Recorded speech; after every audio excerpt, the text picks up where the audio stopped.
I was standing by the dessert table at our family reunion, holding a slice of pecan pie, when my brother Daniel walked up to the microphone. My stomach dropped. He had that look, the smug, calculated grin that I'd learned to fear over the years. "Hey everyone, can I have your attention for just a minute?" His voice boomed through the backyard. Conversations died down. Aunts, uncles, cousins, my parents, everyone turned to look at him. I felt my hands go cold. "I just wanted to share something really special about my dear sister, Maya." He looked directly at me, and my heart started pounding. "You all know her as the responsible one, the perfect daughter who went to medical school, became a surgeon, bought that nice house in the suburbs." I knew what was coming. I could feel it in my bones. But what you don't know is that Maya here isn't actually Mom and Dad's biological daughter. The words hung in the air like a bomb. I watched my mother's face drain of color. My father froze mid-sip of his beer. Aunt Linda gasped so loud it echoed. Cousin Jennifer's jaw literally dropped open. Daniel continued, his voice dripping with false sympathy. "That's right. She was adopted. And she's been lying to all of you for years, pretending to be part of this family when she's not really one of us at all." I stood there, unable to move, unable to breathe. 37 years of my life had just been weaponized against me in front of everyone I loved. The pie slipped from my hand and hit the grass with a soft thud. My mother started crying. My father looked like he might have a heart attack. People were whispering, staring, pointing. I saw the judgment in their eyes, the confusion, the pity. This was exactly what Daniel wanted, to humiliate me, to destroy me, to finally knock me off the pedestal he thought I'd been standing on our entire lives. But what Daniel didn't know was that I'd been preparing for this moment for 6 months. Let me back up. Daniel and I grew up in what looked like the perfect American family in Charlotte, North Carolina. Big house, both parents working good jobs, family vacations every summer. Dad worked as an engineer for a manufacturing company. Mom was a high school teacher. From the outside, we had everything. The nice neighborhood, the 2-car garage, the golden retriever named Buster. We were the family everyone else wanted to be. But underneath that surface, Daniel had always resented me. He was the biological son, the one who was supposed to carry on the family name, the one born into this family. But I was the one who excelled at everything. Perfect grades from elementary school through high school. Captain of the debate team. Volunteer at the local hospital every weekend. Full scholarship to Duke University, where I graduated summa cum laude. Medical school at Johns Hopkins, where I finished in the top 5% of my class. Residency at Massachusetts General Hospital. And now, at 37, I was a successful cardiothoracic surgeon with my own practice. Meanwhile, Daniel barely graduated high school. He'd scraped by with D's and C's, spending more time partying than studying. He'd started community college, but dropped out after 1 semester. He'd worked at a car dealership for a while, then a construction company, then a restaurant, then a call center. Each job lasted 6 months at most before he'd quit or get fired. He'd bounced from apartment to apartment, racking up debt, burning through relationships. And for the past 3 years, he'd been living in our parents' basement, supposedly looking for work, but mostly playing video games and smoking weed. Our childhood had been filled with comparisons. Not from our parents, who tried their best to be fair, but from everyone else. Teachers would say, "Why can't you be more like your sister?" Relatives would ask, "When are you going to make something of yourself like Maya?" Friends would joke, "Man, your sister's going places. What happened to you?" I never tried to make him feel bad. I actually tried to help him. I tutored him in math when we were in high school. I helped him write his college application essays. I got him a job interview at the hospital where I volunteered. But he rejected every attempt, accused me of showing off, said I was making him look bad on purpose. The resentment grew worse as we got older. When I bought my first house at 29, Daniel complained to our parents that they must have given me money for the down payment. They hadn't. I'd saved every penny myself. When I got engaged to my ex-fiancé, Daniel showed up drunk to the engagement party and made a scene. When I published my first research paper in a medical journal, Daniel posted on Facebook that anyone could get published if they kissed enough ass. I tried to maintain a relationship with him because he was my brother, but it was exhausting. Every accomplishment I had was met with criticism or dismissal. Every struggle I faced was met with satisfaction. When my engagement fell apart, Daniel actually smiled. When I had to declare bankruptcy on my student loans and start over, Daniel told people I wasn't as perfect as everyone thought. I didn't know I was adopted until I was 28. It was 9 years ago now, but I remember the moment like it was yesterday. I'd been in a terrible car accident on I-95, hit by a drunk driver who ran a red light. I'd sustained major internal injuries, including severe kidney damage. The doctors said I needed a transplant urgently. My parents both got tested immediately, certain one of them would be a match. Neither was. That's when we did the full genetic compatibility panel, and the results came back showing zero biological relation. The doctor actually called me into his office separately, concerned there had been a mix-up with the samples. But there hadn't been. I confronted my parents in the hospital waiting room. I'll never forget the look on their faces: guilt, fear, love, sadness, all mixed together. My mother broke down crying immediately. My father held my hand and told me the truth. I'd been adopted when I was 6 months old. They'd tried for years to have children naturally. They'd done fertility treatments, consulted specialists, prayed every night. When Daniel was born, it was a miracle. But after him, they couldn't conceive again. They'd always wanted a big family, so they decided to adopt. They found me through an agency in South Carolina. My birth mother had been 17, still in high school, from a family that couldn't support another child. She'd made the heartbreaking decision to give me up so I could have a better life. My adoptive parents saw my picture and fell in love instantly. They brought me home when I was 6 months old, and from that moment on, I was theirs. They'd always planned to tell me. When I was 5, then when I turned 10, then when I graduated high school, then college. But the right moment never came. And as the years passed, it became harder and harder to bring up. They were terrified I'd feel betrayed, that I'd pull away from them, that it would destroy our relationship. So they kept quiet, and the secret grew bigger and bigger until it felt impossible to tell. I was devastated at first. Not because I didn't love them, I did, desperately. But because my entire identity felt like a lie. Who was I? Where did I come from? Did my birth mother ever think about me? Did I have biological siblings out there somewhere? The foundation of my life had shifted, and I didn't know how to process it. But after the initial shock wore off, after days of crying and questioning and soul-searching, I realized something important. Biology didn't matter. These were my parents. They'd raised me, loved me, supported me through everything.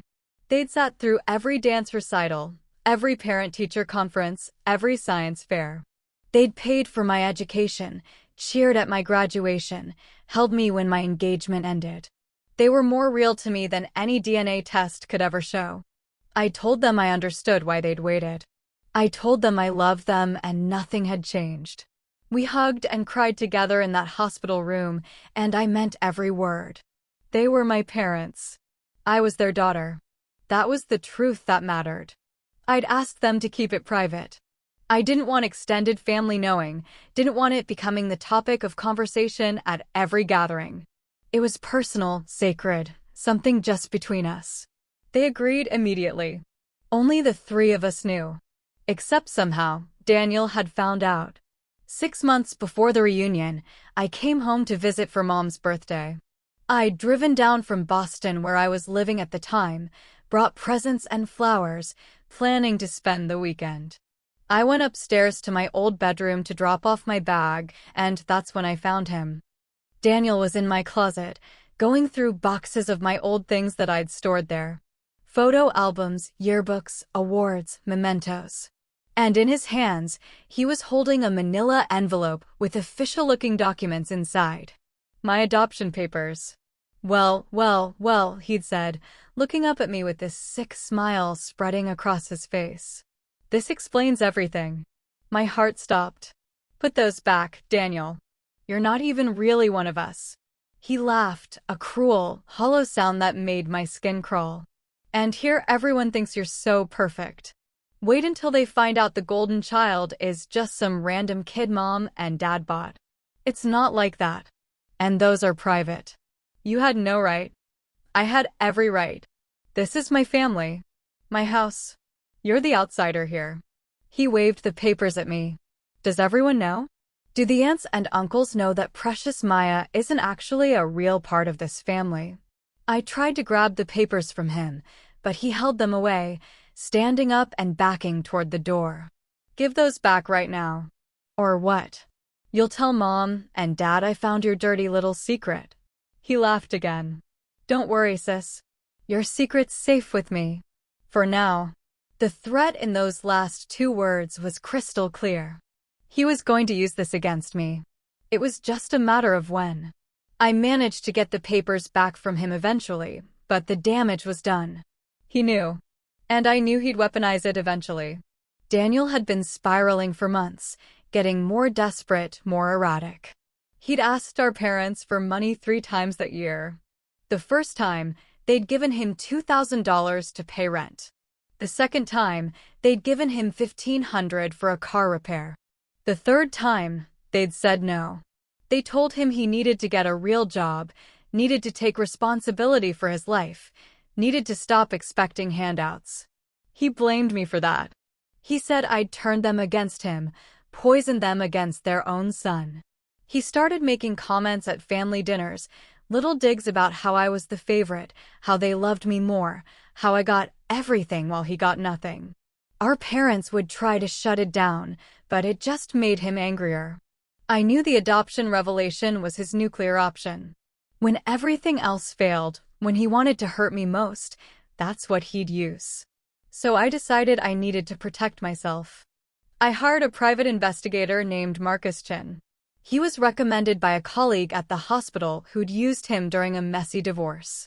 Marcus was thorough, discreet, and expensive, but I didn't care about the cost. I needed to know what Daniel was really doing, what he was hiding, what ammunition I could gather if he tried to destroy me. What Marcus found out about Daniel was so much worse than I'd ever imagined. Daniel wasn't just unemployed and living in our parents' basement. He was running multiple scams, committing actual crimes, destroying lives. First, Marcus discovered the identity theft. Daniel had forged our father's signature on loan applications, using Dad's social security number, credit history, and personal information to take out $70,000 in loans from various lenders. He gambled most of it away at casinos in Las Vegas and Atlantic City. The rest had gone to pay off previous gambling debts. Dad had no idea. The creditors were calling the house, sending letters, but Daniel would intercept them before our parents saw them. Dad's credit score had tanked. He'd been denied for a car loan the previous month and couldn't understand why. Second, there was the theft from family. Mom's diamond earrings, the ones her mother had given her before she passed away, hadn't been lost. Daniel had stolen them from her jewelry box and pawned them for $3,000. Marcus had the receipts, the pawn shop records, everything. Mom had cried for days when she thought she'd lost them, turning the house upside down searching. Daniel had watched her cry and said nothing. Third, and perhaps most devastating, was the embezzlement from Uncle Robert's hardware store. Robert had given Daniel a chance 6 months earlier, hiring him as an assistant manager, trusting him with the books and cash deposits. Daniel had been systematically stealing money, skimming from cash sales, writing fake checks to himself, manipulating inventory records. Over 6 months, he'd embezzled $23,000. Uncle Robert knew something was wrong, knew the numbers didn't add up, but he couldn't figure out where the money was going. He'd been on the verge of losing the store, his entire livelihood. Fourth, Marcus uncovered the catfishing operation. Daniel had created fake profiles on dating sites and social media, pretending to be a successful entrepreneur named Marcus Sterling. He used stock photos of a male model, created an elaborate backstory, and targeted women who seemed vulnerable, recently divorced, financially struggling, emotionally isolated. He'd romance them, build trust over weeks or months, then hit them with sob stories about emergencies. His mother needed surgery. His business was facing a cash flow crisis. His car broke down and he needed to get to an important meeting. The women would send money, sometimes hundreds, sometimes thousands. Marcus identified 12 different women Daniel had scammed over 2 years. The total amount stolen was $95,000. Fifth, there were smaller crimes. Shoplifting from local stores. Writing bad checks. Stealing packages from neighbors' porches. Buying things with stolen credit card numbers.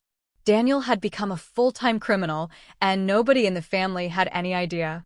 I compiled everything Marcus found. Bank statements, loan documents, forged signatures, police reports from the women who'd already filed charges, screenshots of conversations, pawn shop receipts, witness statements from coworkers at the hardware store who'd noticed irregularities. I organized it all into a thick folder, made multiple copies, stored one in a safe deposit box at my bank and another in a locked safe in my house. I knew the day would come when I'd need it. Daniel was escalating, becoming more reckless. The walls were closing in on him, and when cornered, he'd lash out. He'd try to take me down with him.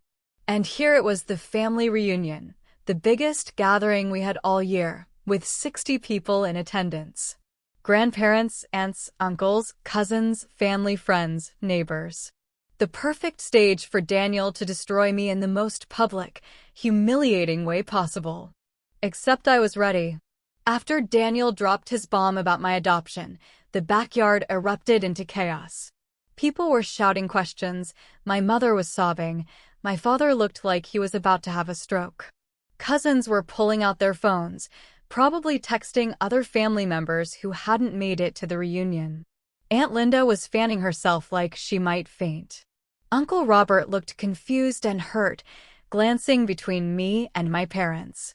Daniel stood near the microphone, arms crossed, watching the destruction he'd caused with evident satisfaction. This was his moment of triumph. He'd finally knocked me down, finally proved that he was the real child and I was just an imposter. I walked slowly toward the microphone, my legs shaking, but my mind clear. Daniel backed away, still smiling, thinking he'd won. Thinking he'd destroyed me. Thinking this was the end of perfect Maya. It's true, I said, my voice steady despite the trembling in my hands. I am adopted. And I've known for 9 years. More gasps. More whispers. Someone dropped a glass and it shattered on the patio. Mom and Dad told me when I needed a kidney transplant after a car accident. And you know what I felt when I found out? I looked at my parents, saw the pain and fear on their faces. Grateful. Because these 2 people chose to love me. They didn't have to. They chose to bring me into their home, to raise me as their own, to give me every opportunity in the world. That's not something to be ashamed of, that's something to celebrate. I saw my mother's expression shift, the grief mixing with pride. My father nodded, tears streaming down his face. Some of the anger in the crowd softened. Cousin Jennifer actually smiled at me. But here's what I want everyone to understand about why Daniel chose today, this moment, to reveal this information. He didn't do it because he cares about truth or family honesty. He did it to hurt me. He did it because he's spent his entire adult life being jealous, resentful, and bitter that I've worked hard and succeeded while he's made excuse after excuse for his failures. Daniel's smile was fading now. That's not fair. I'm not finished. I pulled the folder from my bag. I'd brought it knowing this moment would come, knowing I'd need to defend myself. Since we're sharing family secrets today, since we're airing private information in front of everyone, let me share some of Daniel's. I opened the folder and pulled out the first document, holding it up for everyone to see. This is a loan application for $50,000, taken out in Dad's name, with Dad's forged signature. Daniel took that money and lost it gambling at casinos in Las Vegas. Dad never saw a penny of it and didn't even know about it until the creditors started calling. Dad's credit score has dropped 200 points because of this fraud. My father's face went from heartbroken to furious in seconds. What? Daniel, what is she talking about? There's more. I pulled out another sheet. This is another loan for $20,000, also in Dad's name, forged signature, all lost gambling. And here's bank records showing the cash withdrawals, the casino transactions, everything. The total amount Daniel stole using Dad's identity is $70,000. The crowd's attention had shifted completely. They weren't looking at me anymore. They were looking at Daniel, and the expressions on their faces had changed from shock about my adoption to horror about his crimes. These are bank statements showing that Daniel embezzled $23,000 from Uncle Robert's hardware store over the past 6 months. Robert, I'm so sorry you're finding out like this, but your books don't add up because Daniel's been stealing from you. He's been skimming cash, writing fake vendor checks to himself, manipulating inventory counts. I have documentation of every theft, including testimony from your employees who witnessed it. Uncle Robert stood up, his face purple with rage. His hands were clenched into fists.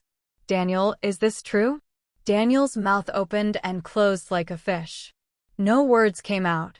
The confident smirk was completely gone. I continued, my voice growing stronger. These are receipts from a pawn shop on Morrison Boulevard, showing that Daniel sold Mom's diamond earrings, the ones Grandma gave her before she died, the ones you cried over when you thought you'd lost them. He sold them for $3,000. Mom, you remember when you thought you'd misplaced them? You didn't. Daniel stole them from your jewelry box while you slept. My mother made a sound like a wounded animal. Her hands covered her mouth. Aunt Linda put an arm around her shoulders. And finally, I said, pulling out a thick stack of papers, these are screenshots of conversations Daniel's been having with at least 12 different women online. He creates fake profiles on dating sites, pretends to be a successful businessman named Marcus Sterling, gets women emotionally invested in fake relationships, and then asks for money for fabricated emergencies. He scammed these women out of a combined $95,000. I've been in contact with 7 of them personally. 3 have already filed police reports. 5 more are preparing to do so. I held up photos of some of the women, their faces blurred for privacy, along with their written statements describing what Daniel had done to them.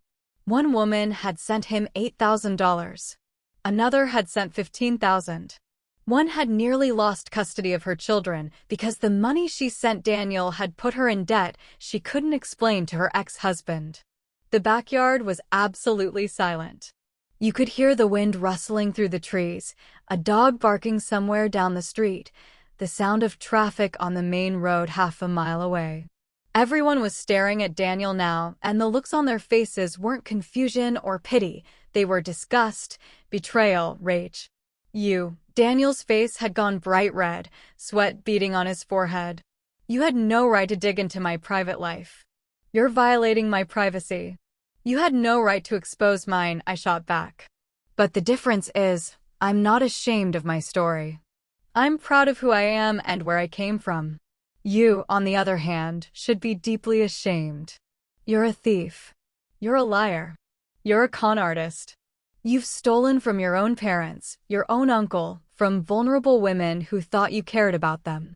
And you tried to destroy me today because you couldn't stand that I succeeded despite your constant sabotage and resentment.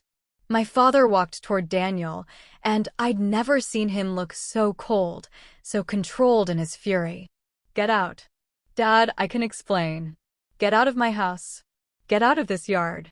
Get out of this family. You're done. Daniel looked around frantically, searching for allies, for someone to defend him, for anyone to take his side. But everyone just stared back with hard, angry eyes. Even his girlfriend Melissa, who'd been standing by the grill talking to some cousins, walked away without a word, getting into her car and driving off. She's lying. Daniel's voice cracked. She made all this up because she's jealous. Because she knows I'm the real son and she's just. Don't. My father's voice cut through the air like a knife. Don't say another word. Maya has documentation. She has witnesses. She has evidence. And even if she didn't, I'd believe her over you. She's never lied to us. You've done nothing but lie for years. Maya's not even your real daughter. Daniel screamed, his composure completely shattered now. I'm your son. Your blood. How can you choose her over me? My father stepped closer, inches from Daniel's face. She's more my daughter than you've ever been my son. Blood doesn't make you family. Love does. Loyalty does. Character does. And you've shown none of those things. Now get out before I call the police myself and have you arrested for trespassing. Uncle Robert stood up. I'm pressing charges. For all of it. My father nodded. So am I. For the identity theft and fraud. Daniel grabbed his keys from the table and ran to his car, stumbling over a lawn chair in his panic.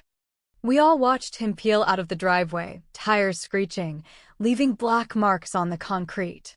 He nearly hit a parked car on his way out. The silence that followed was heavy, oppressive. Then my mother walked over to me and pulled me into the tightest hug I'd ever felt. I'm so sorry, she whispered, her whole body shaking with sobs. I'm so sorry you had to go through that. I'm so sorry we didn't tell you sooner. I'm so sorry you had to defend yourself like this. It's okay, Mom. I understand why you waited. And I'm not ashamed. I never was.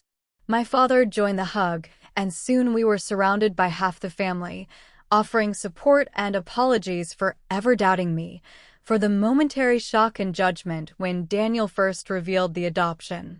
Aunt Linda was crying, apologizing for gasping so dramatically.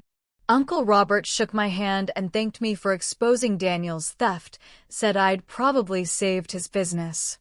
Cousins who'd barely talked to me in years suddenly remembered how much they'd always admired me, how proud they were to be related to me. Grandma Grace, my father's mother, walked over with her cane. She was 87 years old, sharp as ever. She cupped my face in her weathered hands. I knew you were adopted, dear. Your parents told me from the beginning. And I've never for 1 second thought of you as anything other than my granddaughter. You hear me? You're mine. You've always been mine. That made me cry. Full, body-shaking sobs that I'd been holding back through the entire confrontation. The reunion continued, but the energy had completely shifted. People kept coming up to me, asking if I was okay, telling me how brave I was, sharing their own family secrets and struggles. Cousin Marcus told me he was adopted too, something I'd never known. Aunt Patricia said she'd always suspected Daniel was trouble, but hadn't wanted to say anything. Uncle David offered to testify against Daniel if it went to trial. My mother wouldn't let go of my hand for the rest of the afternoon.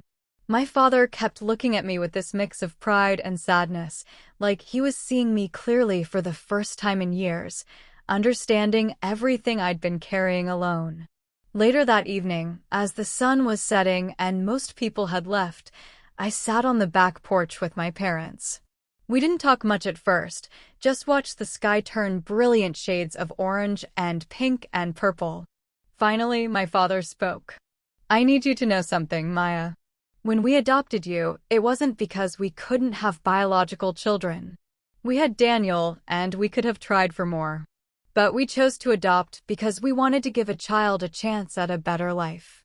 We wanted to expand our family with love, not just biology. And the moment we saw you in that foster home, 6 months old, with those big brown eyes and that little smile, we knew you were supposed to be ours. We knew it in our souls.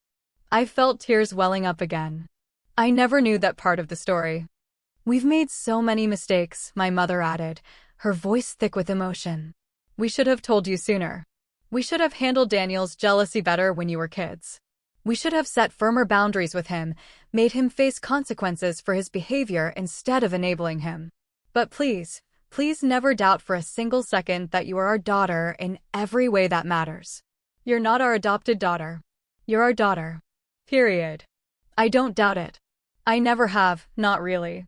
Even when I first found out, even in those initial moments of shock, I knew deep down that nothing had actually changed. You're still my parents. This is still my family. These are still my roots. My father nodded slowly. Daniel's going to face real consequences this time. I'm pressing charges for the identity theft and fraud. Robert is pressing charges for the embezzlement. And I'm going to personally contact every one of those women he scammed and offer to help them pursue justice. I'll pay for lawyers if I have to. I'll testify. Whatever it takes. I have all the evidence you'll need, I said. Everything's organized, documented, ready for law enforcement and attorneys. I made multiple copies. You knew this was coming, didn't you? You prepared for it. I've known Daniel my whole life, Dad. I know how he thinks, how he operates.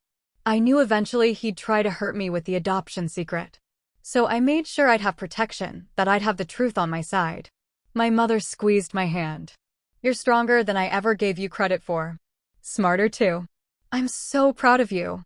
We sat there until the stars came out, not saying much, just being together. It felt like healing, like something broken was finally starting to mend. 3 months later, Daniel was arrested on multiple charges. The local police worked with the FBI since some of his crimes crossed state lines. The charges included identity theft, bank fraud, wire fraud, embezzlement, theft, and multiple counts of fraud related to the catfishing scheme. The evidence I'd gathered, combined with additional investigation by law enforcement, was overwhelming. Daniel tried to fight it at first.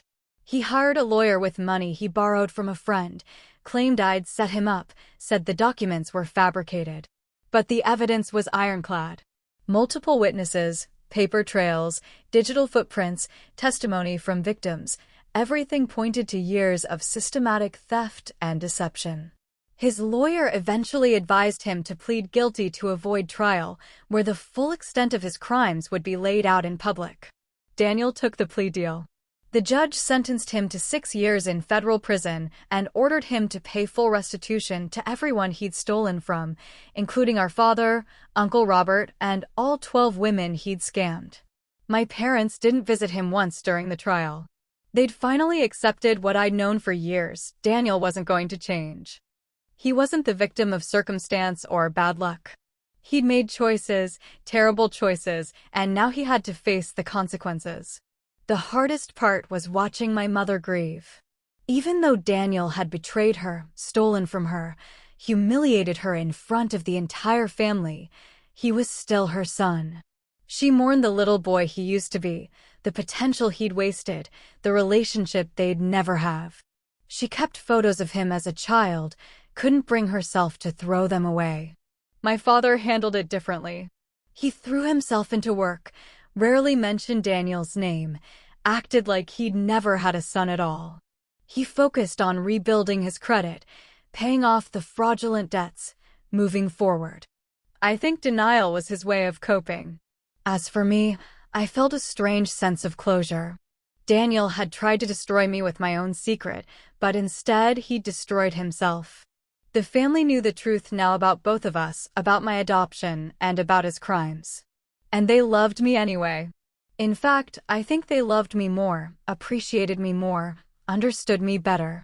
The adoption wasn't a shameful secret anymore. It was just another part of my story, out in the open, no longer holding any power over me. I started speaking more openly about being adopted. I wrote an article for a medical journal about the emotional and psychological complexities of discovering your adoption status as an adult, about the identity questions it raises, about navigating family relationships after such a revelation. The article got picked up by several publications, and I started receiving emails from other adoptees sharing their experiences. I connected with other adoptees online, joined support groups, shared my story at conferences. I realized how many people carry these secrets, terrified of judgment, convinced their adoptive families are fragile and will shatter if the truth comes out. I wanted them to know that honesty, while scary, is ultimately liberating. My relationship with my parents deepened in ways I never expected. We talked about things we'd never discussed before: their decision to adopt, the adoption process, the foster system, my biological parents.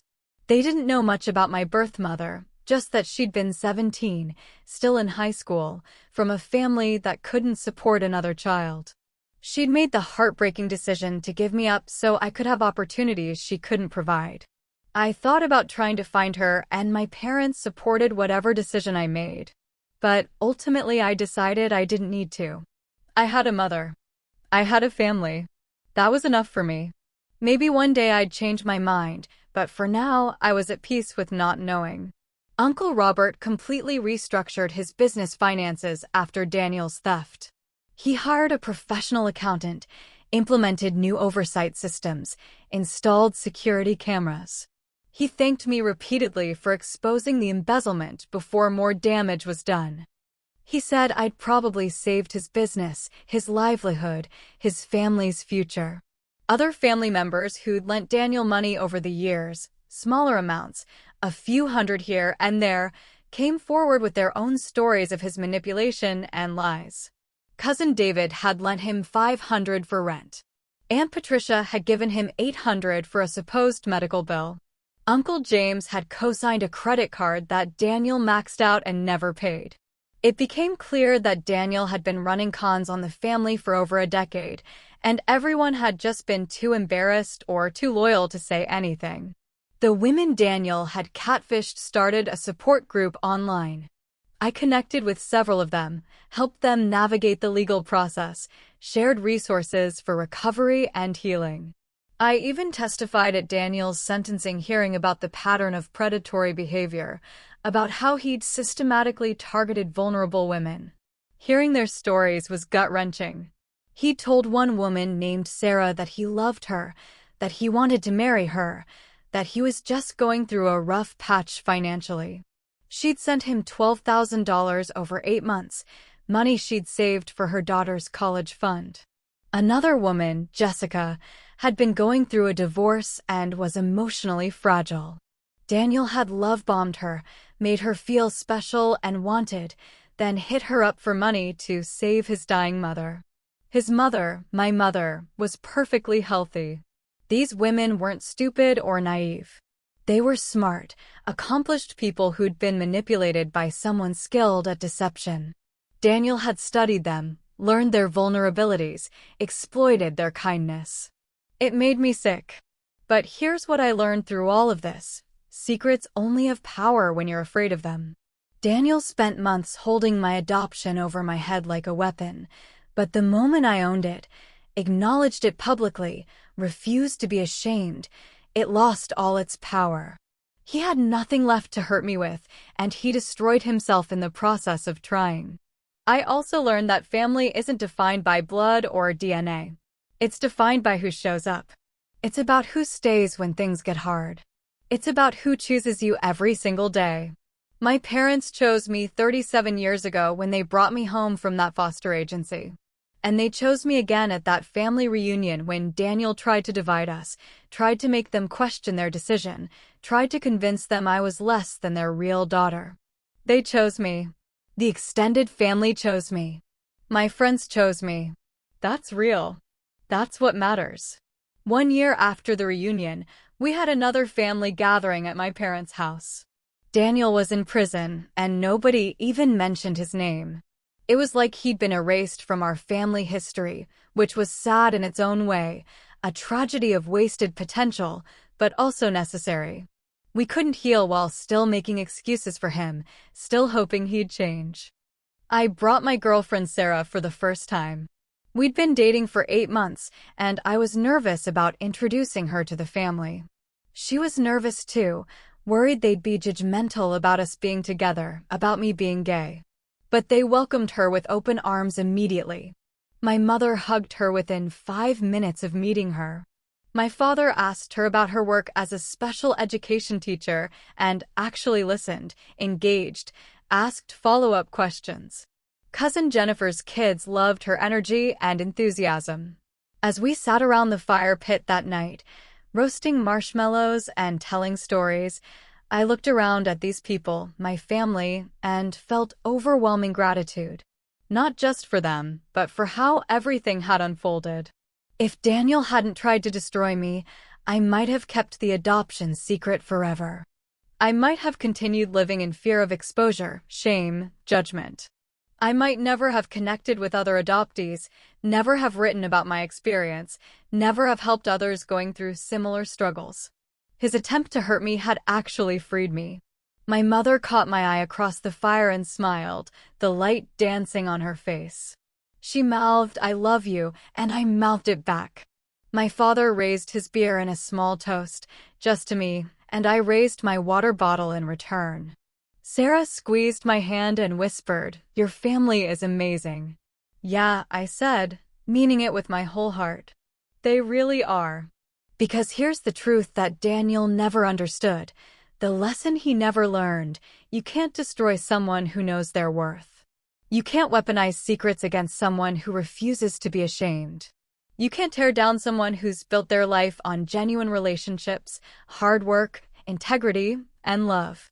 Daniel tried to expose me, but he only exposed himself. He tried to prove I didn't belong, but he only proved that he didn't. He tried to take away my family, but he only lost his own. And me? I'm still here. Still a surgeon, saving lives every day. Still a daughter, loving my parents and being loved by them. Still surrounded by family, by friends, by a partner who sees me completely and chooses me anyway. Still whole. Still standing. Still proud of exactly who I am and where I came from. The adoption didn't define me then, and it doesn't define me now. It's just part of my story, a beautiful part that I'm no longer afraid to tell. Being chosen, being wanted, being loved despite having no biological connection, that's not a weakness. That's a strength. That's proof that love transcends everything else. So if you're out there carrying a secret, terrified of judgment, convinced that the truth will destroy you, learn from my experience. The truth might be scary at first, but it's also freeing. And the people who truly love you, who truly matter, will stay. They'll understand. They'll choose you again and again. The ones who don't, who judge you or abandon you, weren't really yours to begin with. As for Daniel, I don't hate him. Honestly, I pity him. He had every advantage growing up: a loving family, a stable home, parents who supported him, opportunities everywhere. And he threw it all away because he couldn't stand to see someone else succeed. Because his ego was more important than his integrity. Because he chose resentment over growth, destruction over redemption. He's serving his sentence now in a federal facility in Pennsylvania. I don't know what he thinks about, if he has any regrets, if he's learned anything. Part of me hopes he finds some kind of peace, some kind of understanding. But that's not my problem anymore. That's not my burden to carry. My family is here. My life is here. My future is here. And I'm exactly where I'm supposed to be, surrounded by people who chose me and continue choosing me every single day.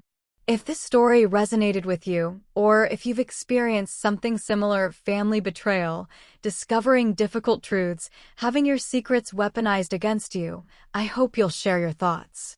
And if you want to hear more stories about family drama, justice, and the power of truth, make sure to like and subscribe.